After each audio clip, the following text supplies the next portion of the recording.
days out from the gardening and self-sufficiency workshop series. We're starting on Saturday, July 17th at 11 a.m. Pacific Standard Time. It's the first one of 5 that we're going to have consecutively. You can sign up for one, any of them, or all of them. It's through Jahealing. Make sure you check them out online at jahealing.com, or DM them on Instagram or Facebook, and get yourself pre-registered for our awesome information that we're going to be sharing with you guys through the workshops. Pardon me, I re-broke my nose yesterday, so I'm having a harder day today. Yeah, I don't even want to talk about it. But I'm out here. It's beautiful. It's hot and it's balmy. It just got super windy. We're going to have thunderstorms this evening again. It rained a lot of yesterday. We've had crazy weather here in Canada. We're usually very temperate. We have some rain, we've got some sun, you know. We don't have heat waves, but it's been like all of that in a bag of chips recently. We've had lots of heat. We've had lots of rain. We've had violent thunderstorms. There's a lot going on. If you didn't tune in a few days ago, I shared with you a 20-foot limb that crashed through my greenhouse that I have yet to get out there and cut out. Again, yesterday I broke my nose again. So that didn't happen, but it's got to happen today, because if we're going to have thunderstorms over the weekend, I'm going to need to be able to get into that greenhouse or into this chicken coop to share with you the information. So we're going to be going over a lot about permaculture. Permaculture meaning growing your own food and working on a system that allows you to fit in as much food as possible. Ooh, I just spotted my hollyhocks I planted. A new perennial that I have in. This is a very dark variety. It's beautiful. I love hollyhocks. What's not to love about a hollyhock? This one is called Queenie Purple. It looks very queenie purple. I had to prop up my apple tree today. The poor thing is struggling. There must be hundreds of apples on it. They're getting very heavy with all the rain that we've had. So I had to use some of my bar stools and some obelisks that I had not been using and prop it up. Look at all my amazing apples. Now this is a really cool variety of apple tree. It actually has 5 different varieties on it, grafted onto it. Here's a bunch of them. Tons of them. Now a ton of them fell off when I was fixing it, but it is what it is. Yeah, it's just too heavy. It actually is pulling the trunk of the tree forward, and it's struggling. So this little tree is probably about 7 or 8 years old now. It's really starting to come into its own. It has Red Delicious, it has green Granny Smiths, it has Golden Delicious, and I think it has, if I'm not mistaken, it has Macintosh, if I'm not mistaken.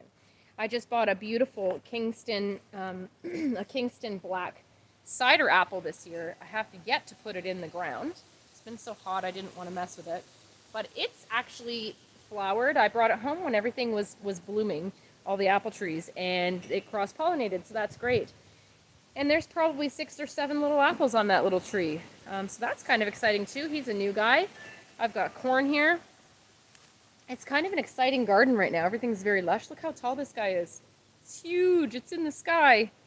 I've got a number of different varieties of corn growing. I've got green corn. I've got Peruvian Giant. I've got some Hopi Blue. I've got all kinds of stuff going on.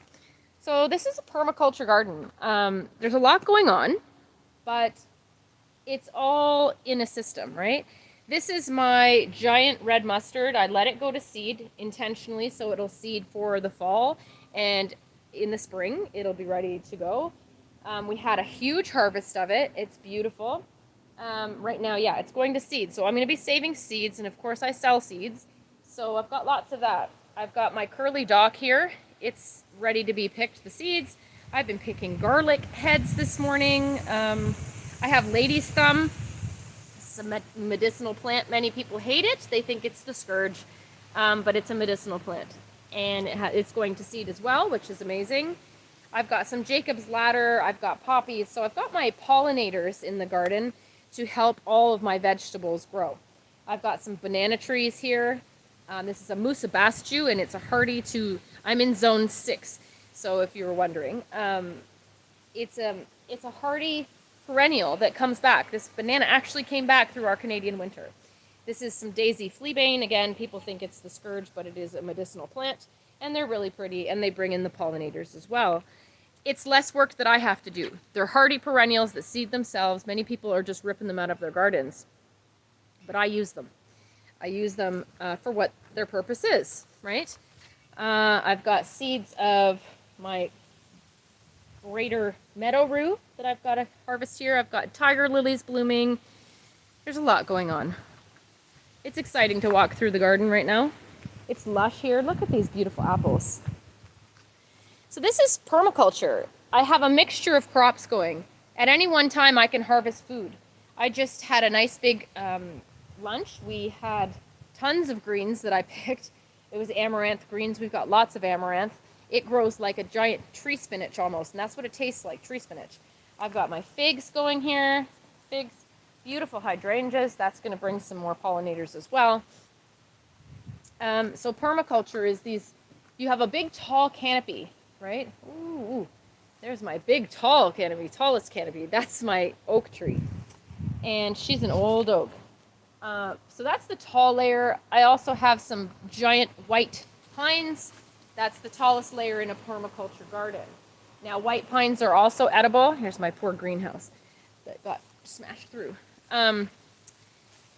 White pines are have medicinal and edible leaves, the spikes you can use. That's great, especially in the wintertime. They're full of vitamin C. In fact, I think they have more vitamin C than oranges, citrus, in fact, which is kind of cool. And they've got a great wintry flavor when you're using them in the winter. So you have that tall layer, then you have a medium canopy of the smaller trees. I have fruit trees like my apple and things like that. And then I've got my other levels. So we've got, for instance, my amaranth, a whole sea of amaranth. Look at that. And I'm pulling them every day. We're eating them every day. It's amazing. And then you have your berry bushes and things like that that are, you know, in excess of 4 to 6 feet high. And then you've got smaller bushes.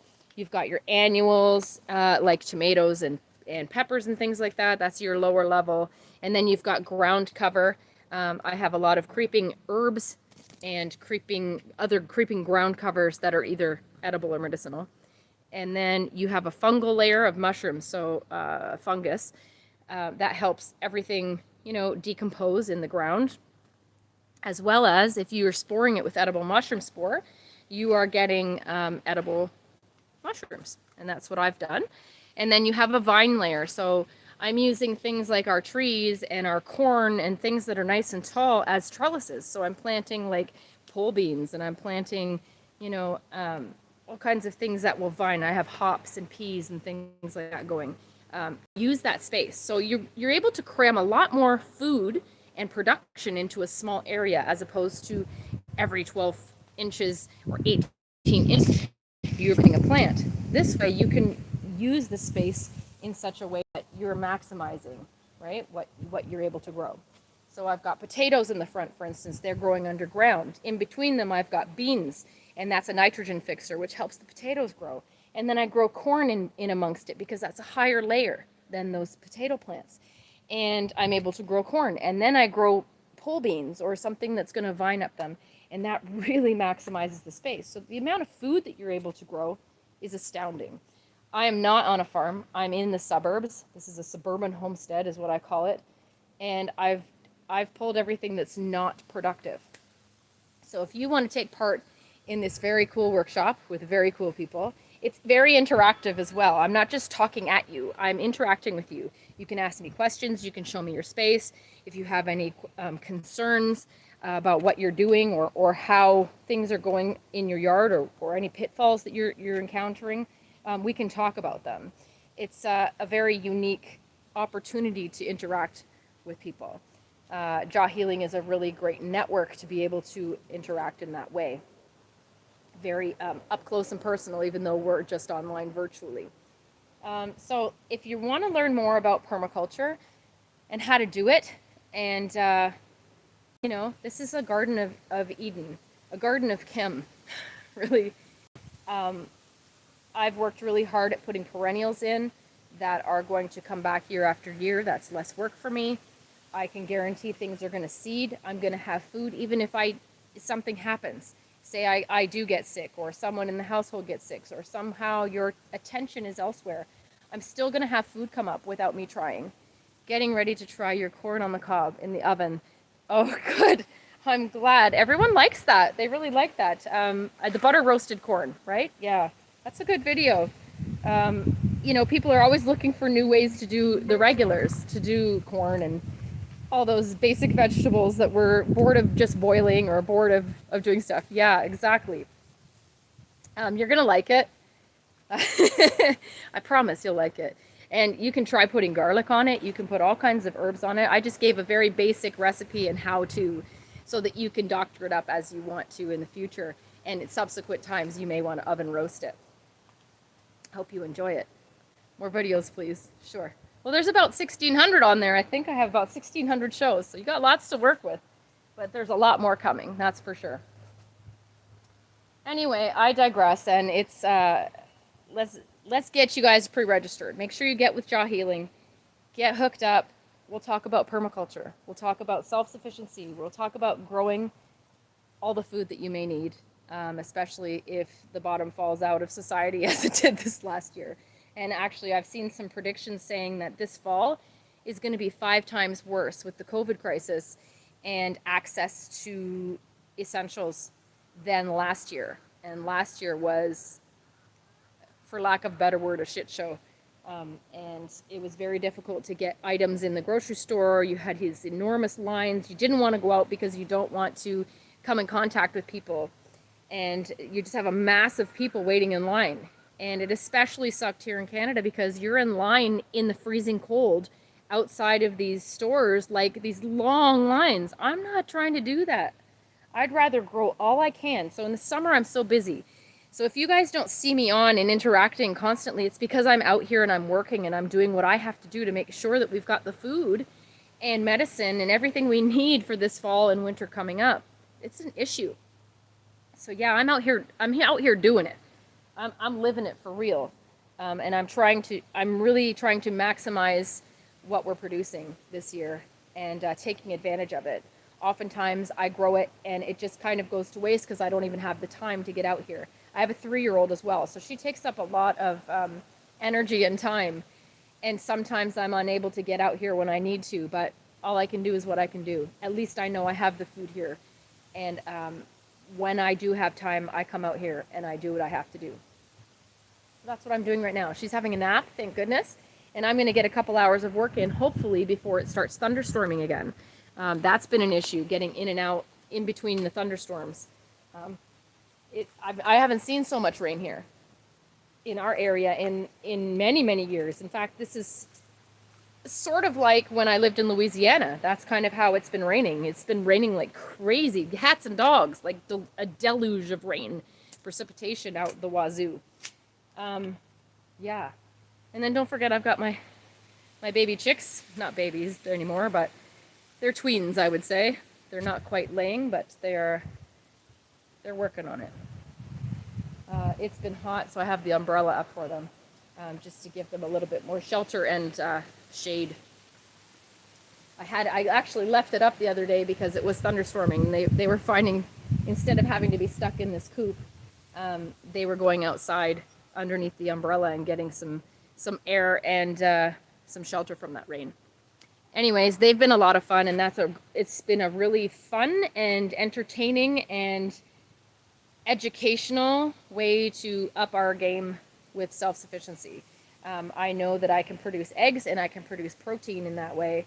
So if we're stuck, we can eat eggs. Lots of eggs. Yeah?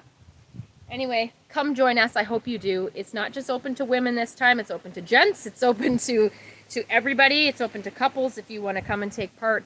And even if you're just thinking about trying to start, you can get some pointers and some ideas as to if this is a lifestyle that you're looking for and something that would be beneficial for you and your family. Oh, we've got doves.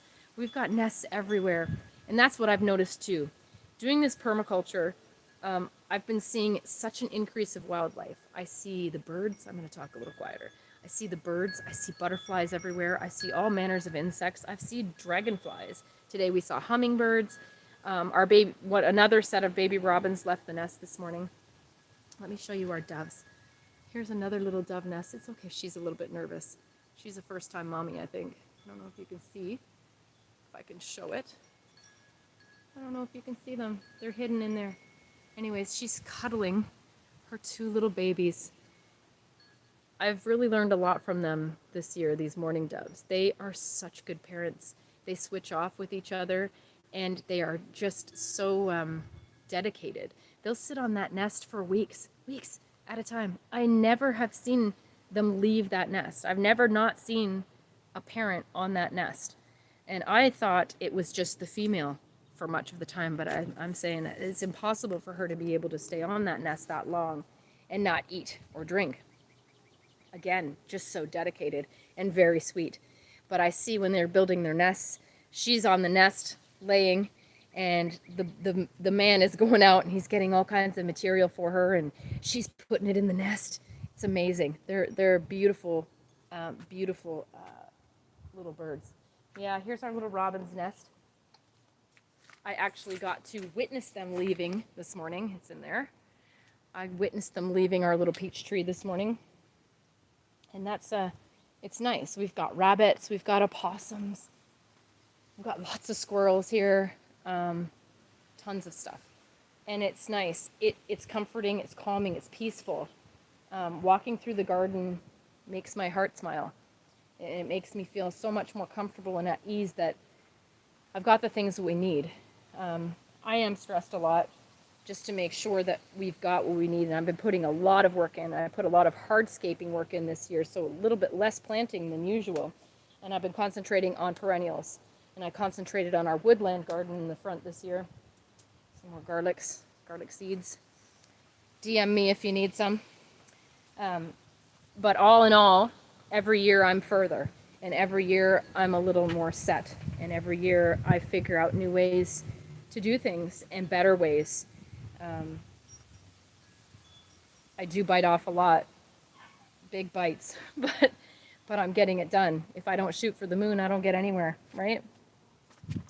I might make it halfway, and that's pretty far. So